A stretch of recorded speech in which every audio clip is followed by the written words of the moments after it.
Começo por agradecer à Associação dos Jovens Agricultores de Portugal, a AJAP, o convite para poder falar-vos um pouco das raças autóctones portuguesas. O Parlamento Europeu, em junho de 2016, definiu como raças autóctones as raças estabelecidas num determinado território, adaptadas a contextos biofísicos específicos e que devem ser conservadas por representarem recursos genéticos de animais muito valiosos e constituírem uma parte importante da biodiversidade agrícola de determinada área geográfica, fornecendo assim uma base essencial para o desenvolvimento sustentável do setor da pecuária. Portugal, embora sendo um país pequeno em tamanho, possui uma grande variedade de habitats, com diferentes condições orográficas, climáticas, edáficas, de modos de produção e com inúmeras tradições culturais e sociais. Esta variedade de ecossistemas conduziu à especialização e à diferenciação de espécies pecuárias, levando ao aparecimento de um elevado número de raças distintas, perfeitamente adaptadas ao seu meio.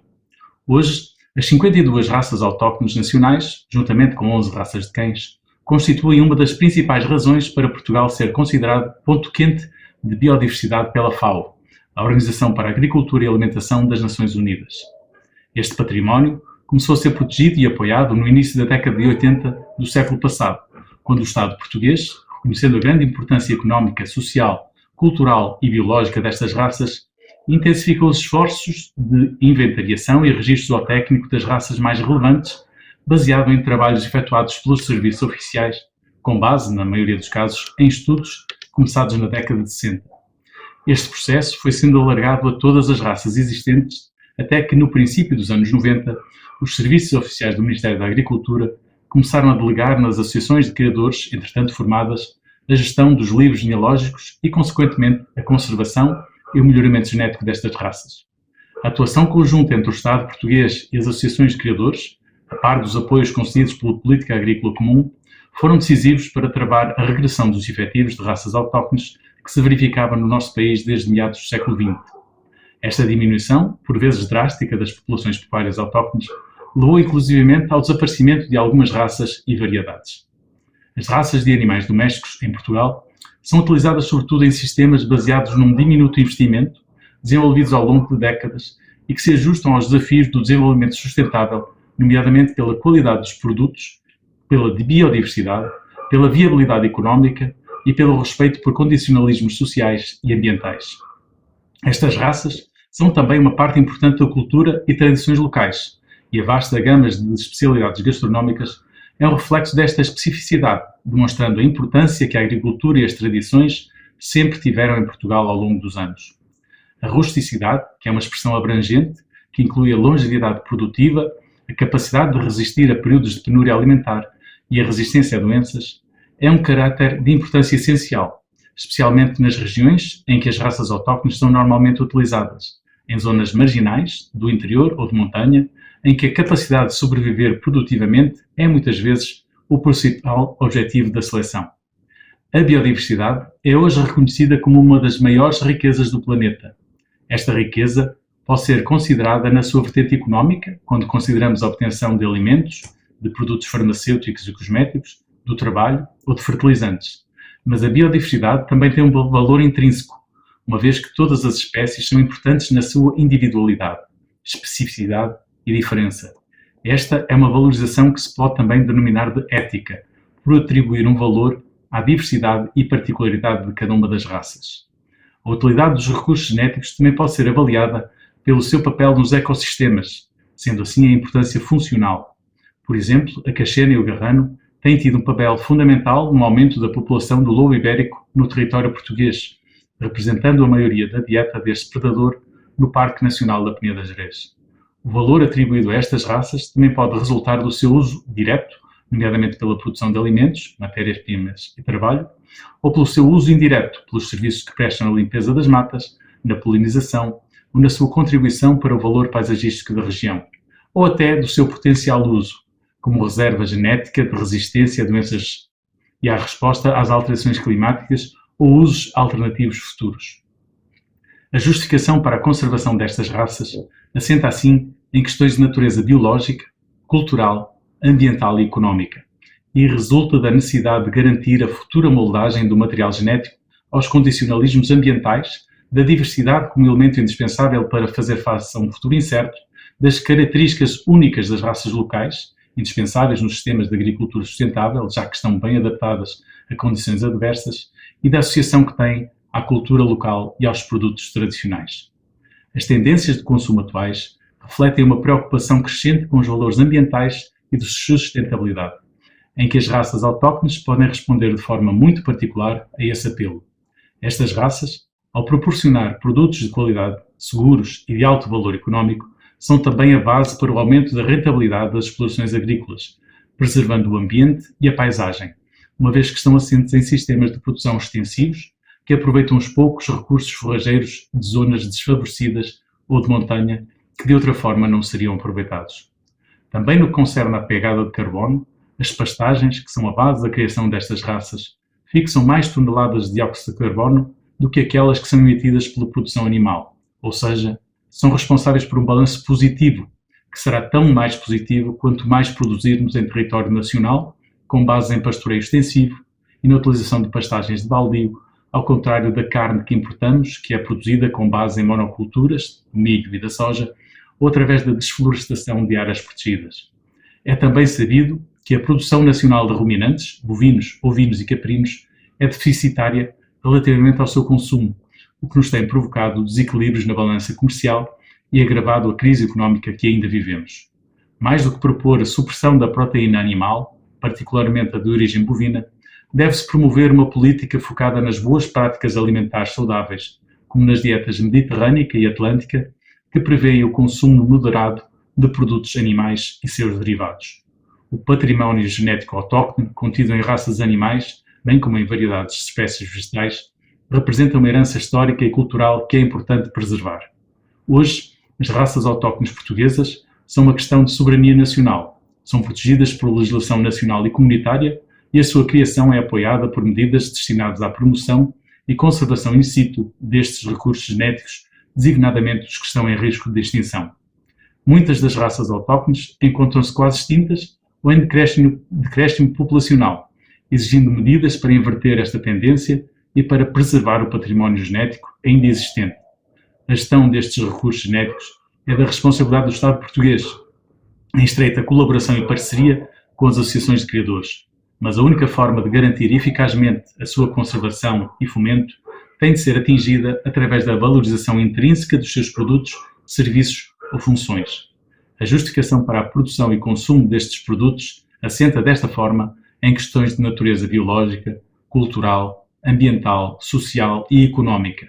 E lembramos que a coesão territorial se faz com atos concretos, que fixam população, e esta implica um compromisso de toda a sociedade, valorizando medidas e estratégias técnica e cientificamente validadas que permitam de facto o desenvolvimento sustentável dos territórios que per si se encontram presentemente deprimidos e desfavorecidos.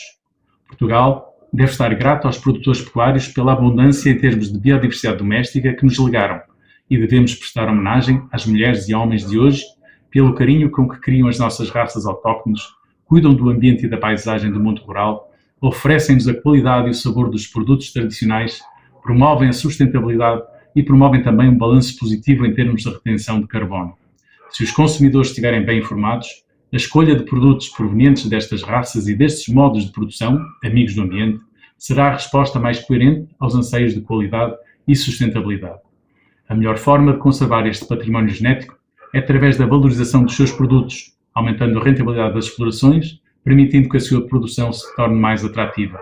Esperemos que a desejada rentabilização da sua produção permita a salvaguarda e progresso destas raças, mas sobretudo dos seus criadores, os guardiões de um património único. Muito obrigado. Olá, Viva! Quando falamos do bem-estar animal, no imediato, o que nos vem à mente são as chamadas 5 liberdades. Livre de fome, livre de sede, de sofrimento, de dor, de doença, de stress, de desconforto e, naturalmente, a liberdade para expressar o seu comportamento normal. Cada uma destas liberdades deve ser explorada, no entanto, numa perspectiva muito mais sistémica, que é emergente e eu diria mesmo que é inevitável, que é a perspectiva da uma só saúde.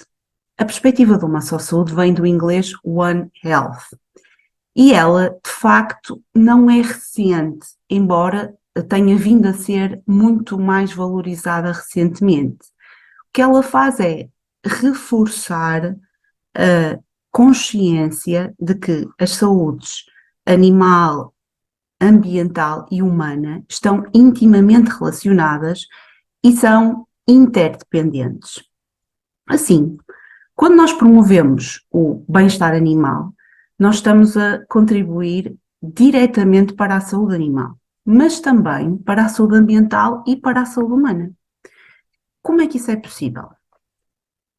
Um animal cujo bem-estar animal não está assegurado, e notem que estamos a falar de bem-estar animal e não de antropomorfismo animal. Portanto, voltando atrás, um animal cujo bem-estar animal não está assegurado vai estar em stress. E nós sabemos que o stress é um potente imunossupressor. O que é que isto quer dizer? Quer dizer que o sistema imunitário desse animal vai estar enfraquecido. Logo, ele vai adoecer mais facilmente, nomeadamente de doenças infecciosas, que são causadas por vírus, por bactérias, por parasitas, e esse animal, ao adoecer, naturalmente que vai depois excretar para o ambiente, através das suas fezes, da urina, da sua própria respiração, esses agentes infecciosos que vão contaminar o ambiente. Portanto, se nós tivermos um problema de bem-estar animal, vamos ter um problema de saúde animal e, consequentemente, vamos ter também um problema de saúde ambiental, via da contaminação. A partir do momento em que nós temos um problema de saúde ambiental, pois pode haver novamente contaminação de outros animais, sejam eles domésticos ou selvagens, e do próprio homem.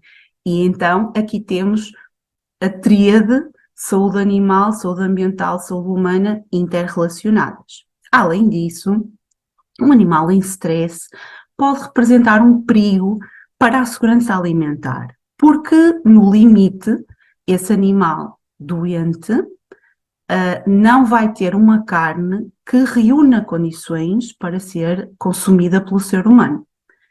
E, como tal, além de ser um problema de segurança alimentar, também pode ser um problema de soberania alimentar, ou seja, de dificuldade de acesso a esse alimento.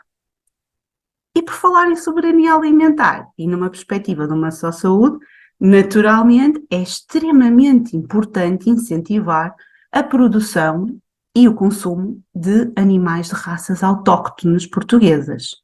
São extremamente resilientes no contexto das alterações climáticas que nós vivenciamos neste momento, adoecem menos, precisamente por serem resilientes e estarem bem adaptadas ao local onde vivem, e, ao adoecerem menos, também vão necessitar de menos tratamentos farmacológicos, nomeadamente com antimicrobianos, reduzindo a pressão das resistências aos antibióticos que nós sentimos hoje, quer na saúde animal, quer na saúde humana. Portanto, raça autóctone, sempre uma boa ideia na perspectiva de uma só saúde. Também porque estas raças são produzidas essencialmente em modo extensivo ou em pastoreio, o que permite a manutenção de ecossistemas e da biodiversidade, portanto, estamos a falar de saúde ambiental, e nós hoje sabemos claramente que a perda de biodiversidade tem um impacto enorme no desenvolvimento de doenças infecciosas a nível global, sejam elas de animais, sejam elas de pessoas. Motivo pelo qual, de facto, nós precisamos de proteger o ambiente, precisamos ter uma saúde ambiental para também podermos ter uma saúde animal e saúde humana. E isso é mais facilmente conseguido através de animais de raça autóctone. Além disso, e não obstante eu ser médica veterinária, considero que é fundamental e se calhar a parte mais importante da produção de raças autóctones é que permitem a manutenção de paisagens socioculturais, que são muitas vezes negligenciadas e que são fundamentais na sustentabilidade do nosso território, sobretudo das partes mais, não queria repetir a palavra, mas negligenciadas do nosso território, que são os territórios de baixa densidade populacional. E também não devemos nunca esquecer que os agricultores e os produtores pecuários são autênticos fazedores de paisagem, são guardiões de paisagem. É um papel social e cultural fundamental na identidade de um território e até numa perspectiva turística, numa altura em que Portugal aloca tantos recursos ao turismo, esta questão deve ser valorizada e deve ser empoderada. Portanto, a produção de raças de animais de raça autóctone em sistemas ambientalmente sustentáveis, como o sistema extensivo, biológico, vão permitir, por um lado, mitigar efeitos de origem antropogénica. O que é que isto quer dizer antropogénica? De origem humana, como a perda de biodiversidade, as alterações climáticas e a poluição, vão mitigar contrariando estes efeitos, ok? E também não devemos esquecer o papel destes animais em pastorícia, não estivéssemos nós em Portugal e em agosto, no controle de fogos florestais, nomeadamente através de consumo de material herbáceo ou mato, que aparentemente é um alimento sem qualquer valor e que eles conseguem converter de uma forma absolutamente fantástica em alimento de elevado valor. Também através do pisoteio que estes animais fazem, e ocupação, mais do que a ocupação do solo, a fertilização do solo. O solo é fundamental na perspectiva da uma só saúde e também na disseminação de sementes, uma vez que a pastorícia se faz ao longo de largas extensões de território. Tudo serviços de ecossistema indispensáveis e preciosos para mantermos a tal saúde ambiental e, com ela, a saúde animal e a saúde humana. Também hoje sabemos que é fundamental salvaguardar a natureza, uma vez que vivemos em mundos cada vez mais urbanizados, e existe muita evidência científica já de que é importante para o bem-estar humano o contacto com a natureza. E quanto maior for o acesso a uma maior biodiversidade, então, aparentemente, melhores serão os efeitos para a saúde humana. Portanto, por outro lado, no oposto, também sabemos que quando há perda de biodiversidade, vai haver mais surtos de doenças infecciosas. Assim, definitivamente, temos todo o interesse em salvaguardar a saúde ambiental. Em suma, nós precisamos manter os ecossistemas saudáveis, porque já percebemos que grande parte das doenças que nos podem vir a afetar, até a nível global, provém dos animais, nomeadamente animais selvagens, não por culpa deles, mas nossa, destruímos o seu habitat e urbanizamos completamente o planeta. Todos somos necessários e devemos ser respeitados, animais domésticos, selvagens e humanos, e neste paradigma as nossas raças autóctones são um elemento fundamental, porque são muito mais resilientes, vivem numa relação simbiótica connosco, humanos, com os outros animais, com o território, há séculos, estão super bem adaptadas, são identitárias e estão em linha plena com uma abordagem da uma só saúde, uma visão holística, integrada, daquilo que é a saúde ambiental, a saúde humana e a saúde animal. Muito obrigada.